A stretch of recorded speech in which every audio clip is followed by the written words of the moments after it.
There is a version of you that already knows something you refuse to admit. Not because the evidence isn't there. It's been there for months, sometimes years, sitting quietly in the back of your mind, waiting. But somehow, every time it surfaces, you find a reason to look away. A softer explanation, a kinder story, a lie that feels less like a lie and more like relief. This isn't weakness.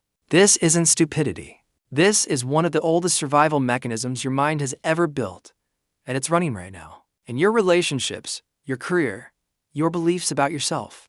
Without you ever noticing the machinery underneath. By the end of this, you'll understand why the human brain doesn't actually search for truth. It searches for safety. And those two things are not the same. Picture this. A woman sits across from her partner. He's late again. 3 hours, no explanation, phone conveniently dead. She has every piece of evidence she needs to draw an obvious conclusion. But instead, her mind performs something remarkable. It builds an entire alternate narrative in seconds. Traffic, a forgotten charger, a stressful day at work, each explanation less likely than the last, and yet each one more comfortable than the truth. This is not naivety. This is the brain protecting something far more fragile than facts. It's protecting identity. Psychologists call this motivated reasoning. The tendency to accept information not based on its accuracy, but based on how much it threatens what we already believe about ourselves and our world. And here's the uncomfortable part. Motivated reasoning doesn't feel like bias from the inside. It feels like thinking. It feels like logic. The mind doesn't announce, I am now protecting my ego. It simply generates the exact thought that keeps the ego intact and hands it to you as truth. But this is only the surface. Something deeper is running underneath, something that goes back far longer than modern relationships or modern deception. Think about the last time you were proven wrong about something you deeply believed. Not a small fact, something tied to your identity. A political stance, a parenting choice, a belief about who you are as a person. Did the new information change your mind? Or did it make you defend the old belief even harder? This is what neuroscientists observed in a now famous brain imaging study. When people were shown evidence that contradicted their strongly held political beliefs, the brain regions associated with personal identity and threat detection, not logical reasoning, lit up first. The brain treated the contradicting fact the same way it treats a physical threat, not as new information, as an attack. This is where psychology becomes uncomfortable, because it means the brain, at a biological level, cannot always distinguish between my belief is being challenged and I am in danger. Being wrong doesn't just feel embarrassing. To an ancient nervous system built for tribal survival, being wrong once meant being expelled from the group, and expulsion meant death. So the brain evolved a simple, brutal shortcut: protect the belief, protect the self, protect belonging, even at the cost of truth. Carl Jung understood this a century before neuroscience could prove it. He observed that people don't reject truth because they are foolish. They reject it because truth often requires confronting what he called the shadow. The parts of ourselves we've buried precisely because they're too painful to face directly. A lie, Jung argued, is rarely a lie about the world. It is a lie we tell to avoid meeting a version of ourselves we haven't yet made peace with. That's the first layer most people never see. But it goes deeper still. Watch closely. Imagine two people are given the exact same disappointing news: a failed business, a broken relationship, a health diagnosis. One immediately reframes it. This wasn't meant to be, where everything happens for a reason. The other sits with the discomfort, lets it hurt, and slowly works through what actually happened. Most people believe the first person is simply more positive, but psychologically something else may be happening. That instant reframing can be a defense mechanism, not resilience. A way of skipping past pain instead of processing it. The mind isn't seeking truth here either. It's seeking the fastest route back to emotional stability, even if that route is built on distortion.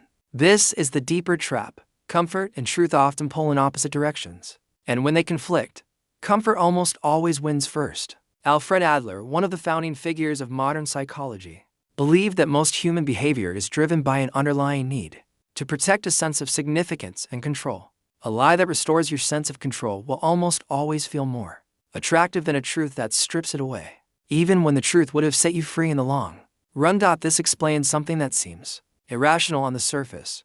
Why intelligent, capable people fall for obvious manipulation, misinformation, or self-deception again and again. Intelligence was never the deciding factor. Emotional cost is. The more truth threatens your identity, your relationships, or your sense of safety, the more resistant you become to it, regardless of how smart you are.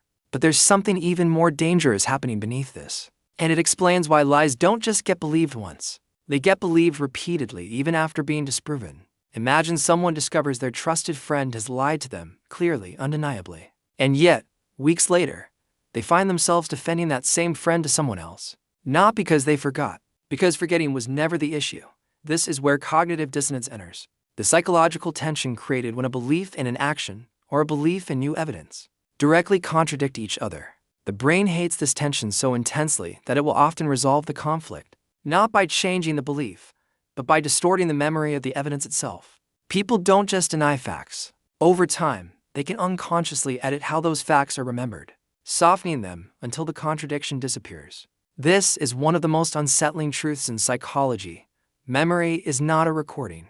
It is a reconstruction, rebuilt slightly differently every time it's accessed, and the mind will quietly rebuild it in whichever direction reduces psychological pain. Viktor Frankl, writing from the depths of unimaginable suffering, observed something that connects directly here.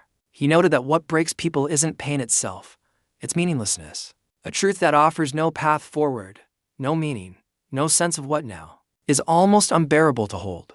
A lie, on the other hand, even a fragile one, often does offer a story, a meaning, a direction, a way to keep moving. And the mind, given the choice between a painful truth with no map and a comforting lie with a clear one, will frequently choose the map. This is not moral failure. This is the mind's ancient priority system: survival and coherence first, accuracy second.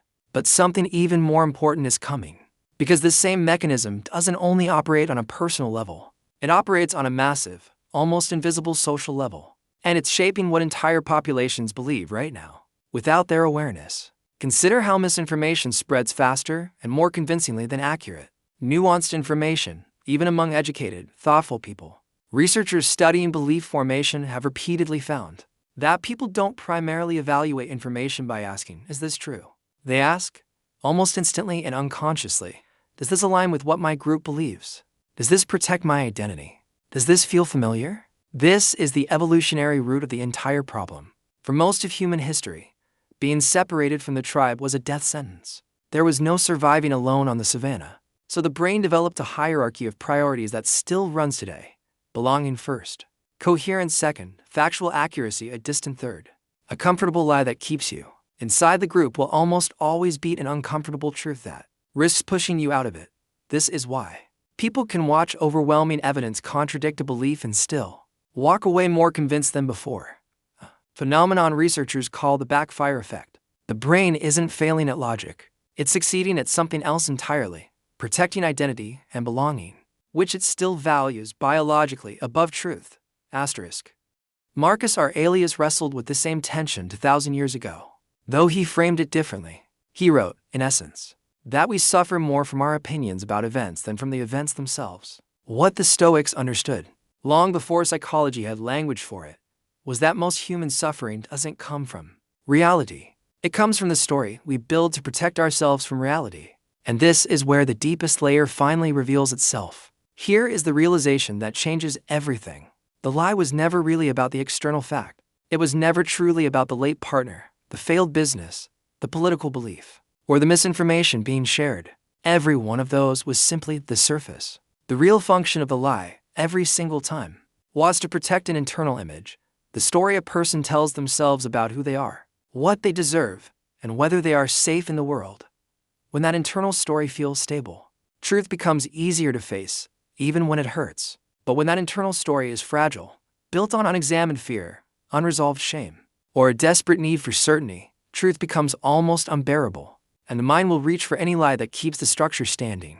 This is why self-awareness is not simply a nice psychological concept. It is the single mechanism capable of interrupting this entire cycle. The moment a person can notice the impulse, "I am about to believe this because it's comfortable, not because it's true," the automatic process loses its grip.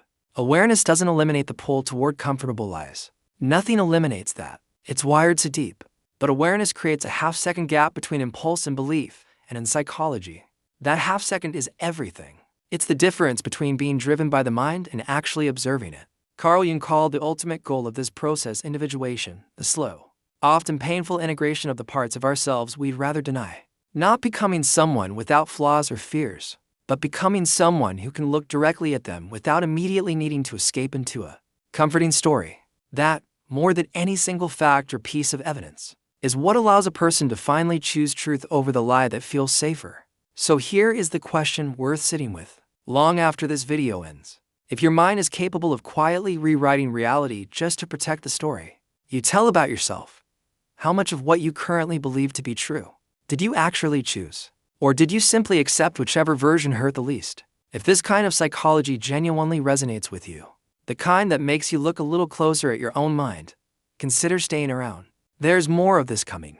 For anyone who actually wants to understand themselves instead of just feeling better for an hour. Asterisk.